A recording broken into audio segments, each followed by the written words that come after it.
Aduh, dari tadi keasikan mabar sama teman-teman, jadi lupa besok ada jadwal PAT PPKN. Harus mulai belajar dari mana ya? Mana materinya banyak banget lagi.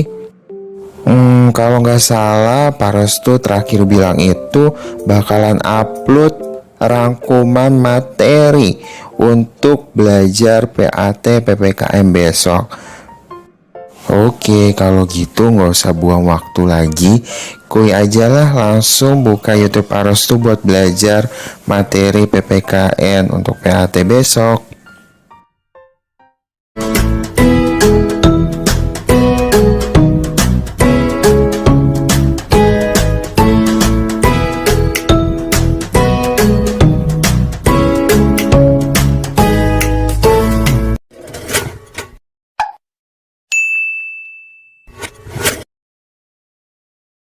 Assalamualaikum, halo anak-anak semuanya. Semoga semuanya sehat selalu ya.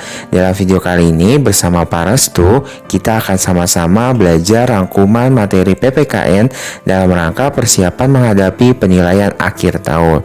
Maka dari itu, simak baik-baik ya materi yang ada di dalam video kali ini supaya nanti saat PAT bisa mengerjakan soal-soalnya dengan mudah dan juga lancar.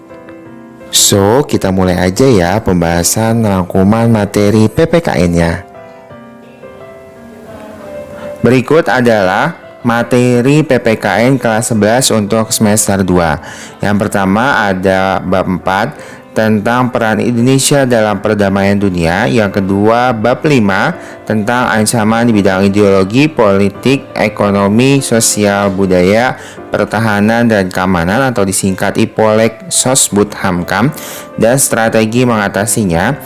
Dan yang ketiga ada bab 6 tentang memperkokoh persatuan dan kesatuan dalam Negara Kesatuan Republik Indonesia. Ingat bahwa video ini hanya berisikan rangkuman materi saja. Silakan penjelasannya atau jika kalian ingin mengeksplor materinya lebih dalam dan lebih rinci, bisa kalian buka playlist video kelas 11. Kita mulai. Pembahasan rangkumannya dimulai dari bab 4 tentang peran Indonesia dalam perdamaian dunia. Pertama, mengenai makna hubungan internasional dan politik luar negeri. Menurut Undang-Undang Nomor 37 Tahun 1999 tentang hubungan luar negeri, menjelaskan bahwa hubungan internasional adalah setiap kegiatan yang menyangkut aspek regional dan internasional yang dilakukan oleh pemerintah di tingkat pusat dan daerah atau lembaga-lembaganya, seperti lembaga negara, badan usaha, organisasi politik, organisasi masyarakat, LSM, atau warga negara Indonesia. Yang kedua adalah makna politik luar negeri. Menurut Undang-Undang Nomor 37 Tahun 1999 tentang hubungan luar negeri, politik luar negeri diartikan sebagai suatu kebijakan, sikap dan langkah pemerintah Republik Indonesia yang diambil dalam melakukan hubungan dengan negara lain, organisasi internasional ataupun subjek hukum internasional lainnya dalam rangka menghadapi masalah internasional guna mencapai tujuan nasional. Selanjutnya yaitu makna politik luar negeri bebas aktif yang ada di Indonesia. Makna bebas diartikan bahwa Indonesia bebas bergaul dengan negara manapun tanpa mengikatkan diri pada salah satu blok atau pada salah satu negara yang ada di dunia. Sedangkan aktif artinya Indonesia aktif bekerja sama dengan negara lain dalam membentuk perdamaian dunia. Dan perlu diingat bahwa dalam menjalankan politik luar negerinya, Indonesia tetap berpedoman pada Pancasila dan Undang-Undang Dasar 1945. Selanjutnya adalah faktor-faktor yang menyebabkan terbentuknya atau terjalinnya hubungan internasional. Dibagi menjadi dua faktor, ada faktor internal atau yang datangnya dari dalam dan faktor eksternal yang datangnya dari luar. Yang pertama, faktor internal adalah kekhawatiran terancam kelangsungan hidup sebuah negara. Yang kedua, adanya keinginan untuk meningkatkan kesejahteraan nasional. Yang ketiga, keinginan membuka hubungan politik dengan negara lain dan mendapatkan dukungan dari negara lain. Selanjutnya, faktor eksternal antara lain, yang pertama, suatu negara tidak dapat hidup sendiri, maka perlu bantuan dan kerjasama dengan negara lain. Bantuan negara lain tersebutlah yang diperlukan untuk membantu memecahkan berbagai masalah yang dihadapi suatu negara. Itulah yang menyebabkan suatu negara menjalin hubungan dengan negara lain. Yang kedua, rasa tanggung jawab seluruh warga dunia untuk mewujudkan kehidupan dunia yang tertib, aman, serta damai. Selanjutnya yaitu hubungan internasional di Indonesia. Adapun dasar hukumnya ada sila kedua Pancasila, alinea keempat pembukaan Undang-Undang Dasar 1945, pasal 11 dan pasal 13 Undang-Undang Dasar 1945, Undang-Undang Nomor 37 Tahun 1999, Undang-Undang Nomor 24 Tahun 2000. Adapun hubungan internasional yang dilakukan bangsa Indonesia dengan negara lain, yang pertama ada hubungan bilateral, yaitu hubungan internasional yang dilaksanakan oleh dua negara. Yang kedua ada hubungan multilateral, yaitu hubungan internasional yang dilaksanakan oleh lebih dari dua negara. Yang ketiga ada hubungan regional, yaitu hubungan yang dilaksanakan pada negara-negara yang berada pada satu kawasan atau satu wilayah yang sama. Salah satu bentuk hubungan internasional multilateral yang diikuti oleh bangsa Indonesia adalah Organisasi Perserikatan Bangsa-Bangsa atau yang dikenal dengan PBB. Berikut adalah organisasi-organisasi di bawah naungan PBB. Selanjutnya yaitu istilah-istilah dalam perjanjian internasional. Terdapat beberapa istilah yang akan dijelaskan. Yang pertama ada traktat, yaitu perjanjian yang paling formal yang merupakan persetujuan dari dua negara atau lebih. Yang kedua ada konvensi, yaitu persetujuan formal yang diadakan oleh lebih dari dua negara, atau multilateral yang sifatnya lawmaking atau merumuskan kaidah hukum bagi masyarakat internasional. Yang ketiga ada persetujuan atau agreement, yaitu perjanjian yang lebih sifatnya teknis saja atau administratif. Yang keempat yaitu MOU atau Memorandum of Understanding, yaitu persetujuan yang sifatnya bilateral atau dengan dua negara saja dan mengutamakan persahabatan antar dua negara. Biasanya MOU ini digunakan sebagai pendahuluan sebelum diadakan perjanjian yang akan dibuat oleh dua negara. Selanjutnya yaitu tahapan perjanjian internasional. Untuk tahapan-tahapan perjanjian internasionalnya bisa kalian cek video lengkapnya pada materi tentang perjanjian internasional, di mana salah satu tahapan dalam proses pembuatan perjanjian internasional adalah proses ratifikasi. Yang disebut dengan ratifikasi adalah proses pengesahan perjanjian internasional ke dalam hukum nasional Indonesia. Biasanya bisa dalam bentuk undang-undang atau peraturan presiden atau Perpres. Setelah perjanjian masuk ke dalam proses implementasi, maka akan diadakan peninjauan kembali atau review mechanism untuk melihat apakah perjanjian tersebut memberikan keuntungan bagi bangsa Indonesia atau biasa disebut dengan MONEF atau monitoring dan evaluasi. Berikutnya adalah bab 5 tentang ancaman di bidang IPOLEK, Sosbud, Hamkam, dan strategi mengatasinya. Kita mulai dari ancaman di bidang ideologi. Ancaman di bidang ideologi adalah ancaman yang dinilai punya kemampuan yang membahayakan pemikiran masyarakat suatu negara sehingga akan mengancam terhadap dasar falsafah negara, yaitu Pancasila. Terdapat beberapa kelompok-kelompok yang ingin menggantikan Pancasila dengan ideologi lain, seperti ada pemberontakan Partai Komunis Indonesia, pemberontakan Darul Islam atau Tentara Islam Indonesia, dan lain-lain. Selanjutnya, ancaman di bidang politik antara lain ada korupsi, gerakan separatisme atau gerakan untuk memisahkan diri dari negara untuk mendirikan negara sendiri. Ada juga demonstrasi, di mana demonstrasi yang mengancam di sini adalah demonstrasi yang anarkis. Berikut adalah ancaman di bidang ekonomi. Ada dua ancaman di bidang ekonomi, yaitu ancaman internal atau yang datangnya dari dalam, dan juga ancaman eksternal atau yang datangnya dari luar. Berikut adalah penjelasan mengenai ancaman di bidang ekonomi yang datangnya dari luar atau eksternal. Yang pertama, daya saing yang rendah.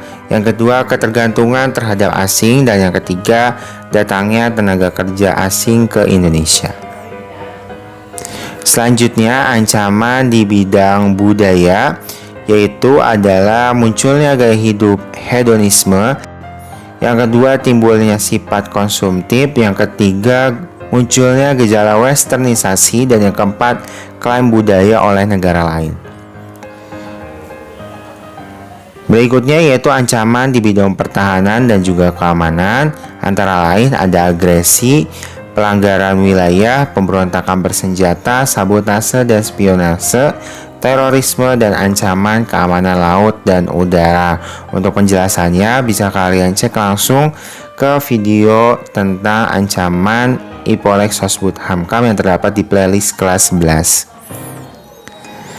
Berikutnya adalah strategi mengatasi ancaman di bidang ideologi, di mana salah satu strategi yang dapat dilakukan adalah dengan melakukan revitalisasi atau penanaman kembali nilai-nilai Pancasila secara terus-menerus atau kontinu kepada generasi muda.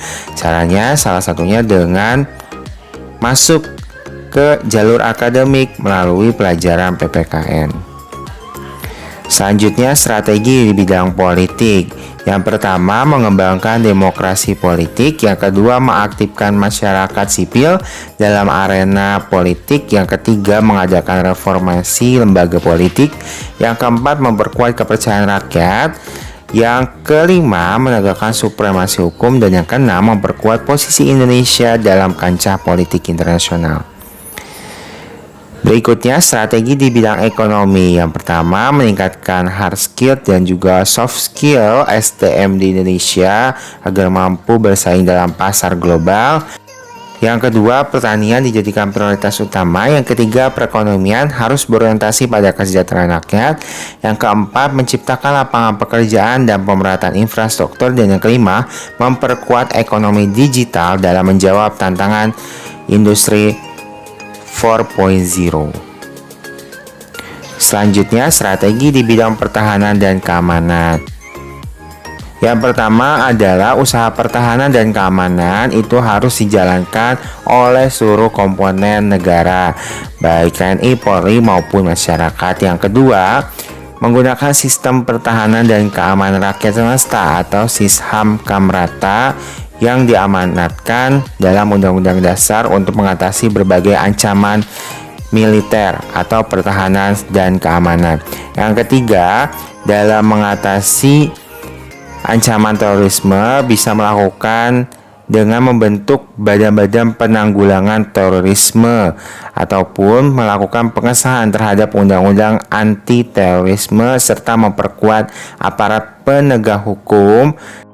Yang keempat, konflik-konflik di perbatasan antar negara harus diselesaikan dengan jalan kerjasama atau cara yang humanis.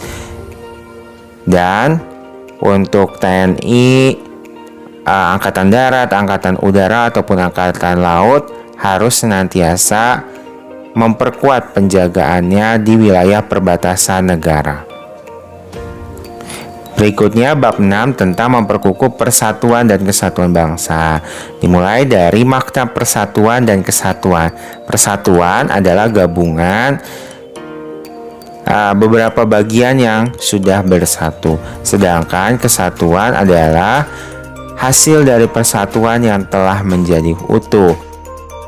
Dan persatuan dan kesatuan bangsa Indonesia adalah bersatunya berbagai suku bangsa, bahasa, adat istiadat yang mendiami wilayah Indonesia dalam sebuah ikatan yang bernama NKRI atau Negara Kesatuan Republik Indonesia.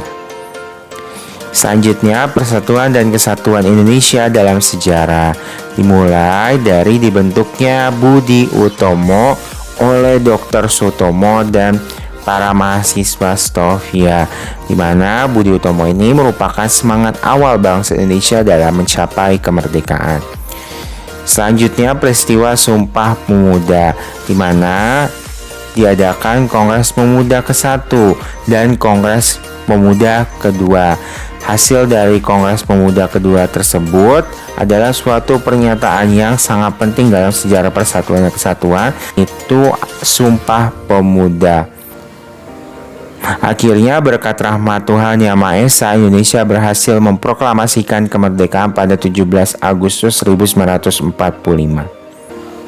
Selanjutnya adalah faktor pendorong persatuan dan kesatuan bangsa. Yang pertama ada Sumpah Pemuda, yang kedua ada Pancasila, dan yang ketiga semboyan Bhinneka Tunggal Ika. Ketiga faktor ini yang mendorong persatuan dan kesatuan bangsa Indonesia tetap ada dan juga tetap terjaga.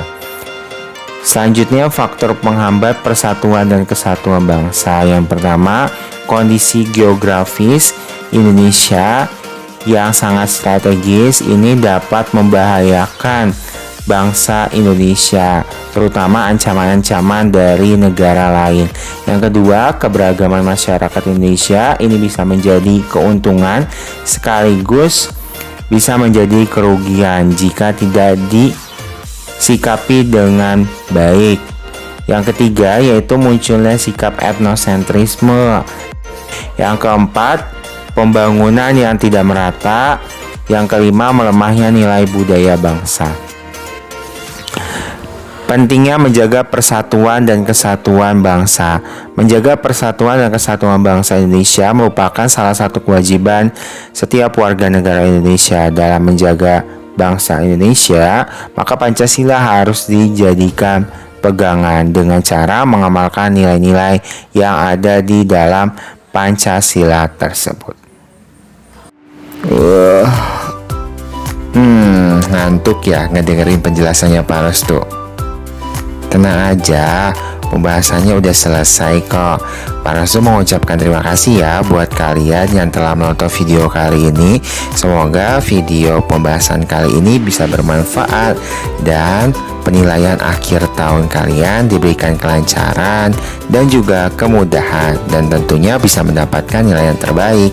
Amin. Terima kasih. Wassalamualaikum warahmatullahi wabarakatuh. Bye bye.